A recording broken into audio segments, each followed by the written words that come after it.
मेरा नाम कविता है। मैं एक शिक्षक हूँ और मेरे 2 बच्चे हैं।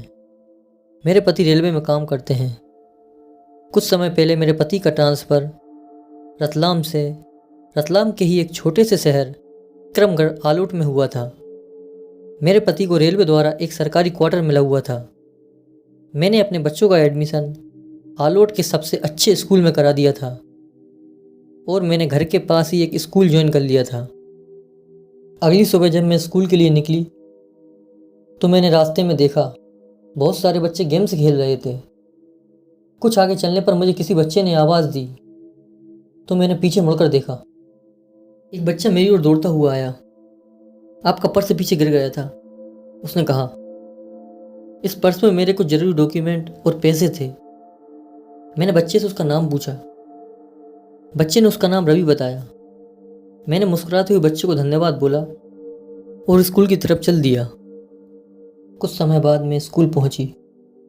मैंने प्रिंसिपल के ऑफिस में कुछ ज़रूरी डॉक्यूमेंट जमा किए और क्लास लेने के लिए निकल गई। आज मेरा क्लास में पहला दिन था। मैंने सभी बच्चों से उनके नाम पूछे। मैंने देखा क्लास में वही बच्चा मौजूद था जिसे मेरा पर्स मिला था और जिसने अपना नाम रवि बताया था। नाम पता होने के कारण मैंने उससे उसका नाम नहीं पूछा। रवि बहुत गुमसुम सा रहने वाला लड़का था। वह क्लास की आखिरी बेंच पर अकेला बैठता था। मैंने उसे कई बार स्कूल की सीढ़ियों पर अकेले बैठा देखा था। मैंने रवि को कभी किसी बच्चे के साथ खेलते हुए नहीं देखा था और ना ही मैंने उसे किसी बच्चे के साथ बात करते हुए देखा था। रवि का इस तरह का बर्ताव कुछ अजीब था और यह बात मेरे मन में कई दिनों से खटक रही थी। मैंने रवि से कई बार बात करने के बारे में सोचा, पर किसी न किसी कारण से मेरी उससे बात नहीं हो पा रही थी। एक दिन रवि मुझे अकेला स्कूल की सीढ़ियों पर बैठा देखा। क्या तुम्हें कोई परेशानी है? मैंने उससे पूछा। उसने मेरी तरफ देखा और बिना कुछ बोले उठकर चल दिया। मुझे रवि का यह व्यवहार कुछ समझ नहीं आया। अगले कुछ दिनों तक रवि क्लास में नहीं आया, पर मैंने इस पर ध्यान नहीं दिया। समय बीतता गया। रवि क्लास में लगभग 1 महीने से नहीं आया था। मैंने क्लास के बच्चों से रवि के बारे में पूछा तो उन्होंने बताया कि रवि नाम का बच्चा तो उनकी क्लास में है ही नहीं। मैंने क्लास की सबसे पीछे की बेंच पर इशारा करते हुए पूछा कि उस बेंच पर जो बच्चा बैठता था, मैं उसके बारे में पूछ रही हूँ। तो बच्चों ने बताया कि उस बेंच पर कोई नहीं बैठता क्योंकि वह बेंच पहले से टूटी हुई है। मुझे लगा बच्चे मजाक कर रहे हैं। मैंने अगले दिन उस क्लास की क्लास टीचर से रवि के बारे में पूछा तो उन्होंने बताया कि रवि नाम का बच्चा उनकी क्लास में है ही नहीं।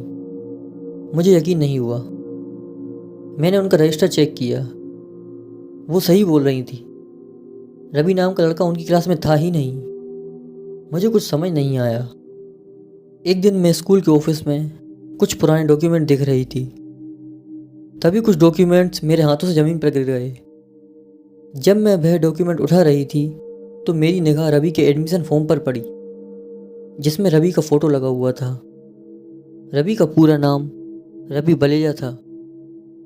जब मैंने रवि के बारे में स्कूल में पूछा तो मुझे पता चला कि रवि की मौत तो 4 साल पहले स्कूल की सीढ़ियों से गिरने से हो गई थी। रवि की रूह एक छलावा थी जो सिर्फ मुझे दिखती थी, किसी और को नहीं। शायद वो मुझसे कुछ कहना चाहती थी, या शायद नहीं। आप अपने आसपास ध्यान से देखिए। शायद रवि की तरह ही कोई छलावा आपके आसपास भी हो। दोस्तों, यह कहानी यदि आपको पसंद आई हो तो लाइक कीजिए, शेयर कीजिए और सब्सक्राइब कीजिए।